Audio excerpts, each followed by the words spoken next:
프로그램은 가장 안전하고 탁월한 스쿨버스 회사, 새로운 커리어를 시작할 곳, 퍼스트 스튜던트 제공입니다. 여러분들의 새로운 커리어를 시작해보세요.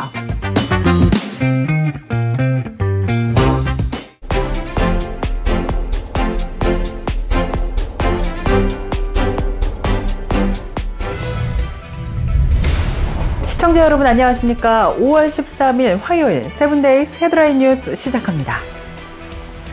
트럼프 대통령이 행정명령을 통해 메디케어 처방약 값을 다른 선진국들과 같게 낮출 것을 지시하면서 일부 약값이 3분의 1 수준으로 대폭 인하될지 눈길을 모으고 있습니다. 미국의 메디케어 처방약 값은 다른 OECD 회원국 30여 개국들보다 평균 3배 이상 비싼 것으로 조사되었습니다. 트럼프 대통령이 6,800만 명이 이용하고 있는 메디케어 처방약 값 낮추기에 총력전을 기울이고 있는 모습입니다. 특히 모든 의약품들의 90%나 차지하고 있는 제너릭 의약품은 이미 저가이므로 값비싼 브랜드 네임의 약값 낮추기에 초점을 맞추고 있는 것으로 알려졌습니다. 트럼프 대통령은 지난 12일 서명한 행정명령을 통해 연방보건복지부는 제약회사들과 협상해서 값비싼 메디케어 처방약들의 가격을 다른 선진국들과 같이 내리도록 요구하라고 지시했습니다. 또 메디케어를 이용하고 있는 노년층과 장애인들이 일부 처방약들을 구입할 때 너무 비싼 약값으로 본인들은 물론 정부의 메디케어 재정까지 동시에 어려움을 겪게 만들고 있다고 지적했습니다. 인플레이션 우려와 함께 미국 경제의 불안함이 커지면서 미국인들의 여행 패턴도 변화가 일고 있습니다. 최근 미국인들이 항공편보다는 자동차 여행을 선호하고 있다고 블룸버그 통신이 보도했는데요. 전미 자동차 협회 AAA는 오는 메모리얼데이 연휴 기간 동안 약 4천만 명이 자동차로 이동할 것으로 전망했으며 이는 20년 만에 최대 규모로 분석했습니다. 항공편 이용자는 361만 명으로 소폭 증가에 그쳤습니다. 유가 하락으로 가솔린 가격이 갤런당 3달러 14센트 수준까지 떨어진 점이 주요 배경으로 꼽히고 있습니다. 그러나 국내선 항공료는 평균 2% 올라 왕복 850달러에 달했습니다. 저가 항공사의 고급화 전략과 최근 항공사고도 영향을 줬습니다. 컨설팅 업체 우드 맥켄지 한 분석가는 행정부의 경제 정책에 대한 소비자의 불만으로 여행 지출도 감소하고 있다고 내다봤습니다. 펜실베니아주 펜타운십의 한 아파트 주차장에서 한인 여성이 숨진 채 발견된 가운데 시신과 함께 차량을 운전한 용의자가 피해자의 아들로 밝혀지면서 미국의 한인 사회에 큰 충격을 준 바 있습니다.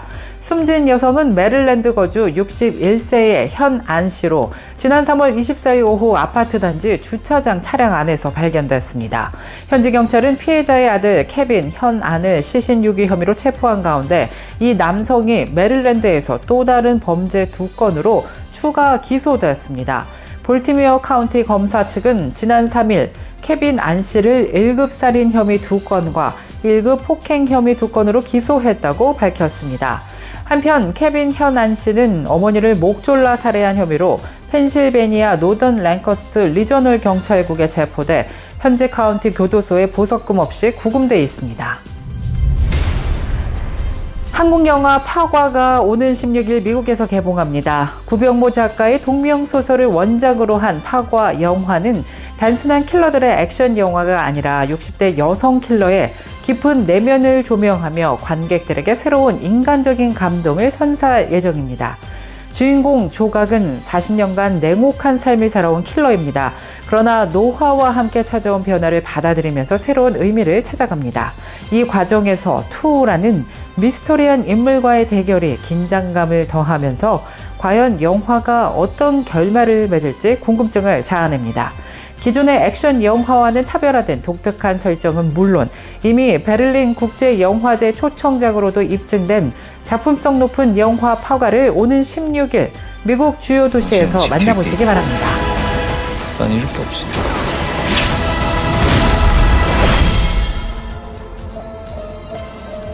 지옥에서 보자.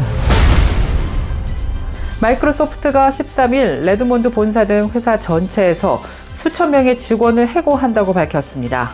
마이크로소프트사는 얼마나 많은 직원을 해고할 계획인지는 밝히지 않았지만 대변인은 전체 직원의 약 3%가 영향을 받을 것이라고 말했습니다.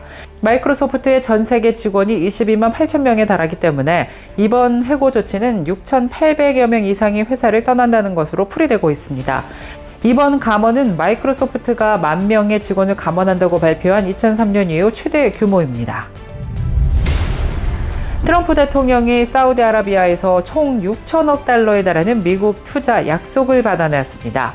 사우디아라비아 실권자 무함마드 빈 살만 왕세자와 리야드에서 회담한 트럼프 대통령은 에너지와 방위, 광업 등 다방면에 걸친 대규모 양해각서를 체결했습니다. 이번 투자 약속에는 약 1,420억 달러 규모에 달하는 방산 계약도 포함된 것으로 알려졌습니다. 이는 미국과 사우디 간의 역대 최대 규모의 방위 협력 중 하나로 F-35 등 첨단 무기 도입 가능성도 거론되고 있습니다. 앞으로 두 나라 간의 경제 협력도 한층 강화될 것으로 예상되고 있습니다. 멕시코에서 여성 시장 후보가 또 선거 유세 중 괴한의 총격에 숨지는 충격적인 사건이 발생했습니다. 지난 10일 베라크루스주에서 열린 선거 유세 현장에서 시장 후보와 지지자 등 모두 4명이 총에 맞아 사망했습니다. 피살 장면은 페이스북 라이브로도 생중계되면서 더욱 충격을 주고 있습니다. 군중이 모여 환호를 하고 구호를 외치던 중 갑자기 20여 발의 총성이 울렸으며 사람들은 비명을 지르며 도망치기 시작했고 아수라장이 된 현장은 그대로 영상에 담겼습니다. 멕시코에서는 정치인들이 살해를 당하는 사례가 흔히 발생하고 있는데요. 대부분 범행은 마약 카르텔의 소행이며 멕시코 갱단은 자신들의 이권에 방해가 되는 정치인은 여야를 가리지 않고 공격하는 것으로도 악명이 높습니다. 이상 7days 헤드라인 뉴스 전해드렸습니다. 시청해주신 여러분 고맙습니다.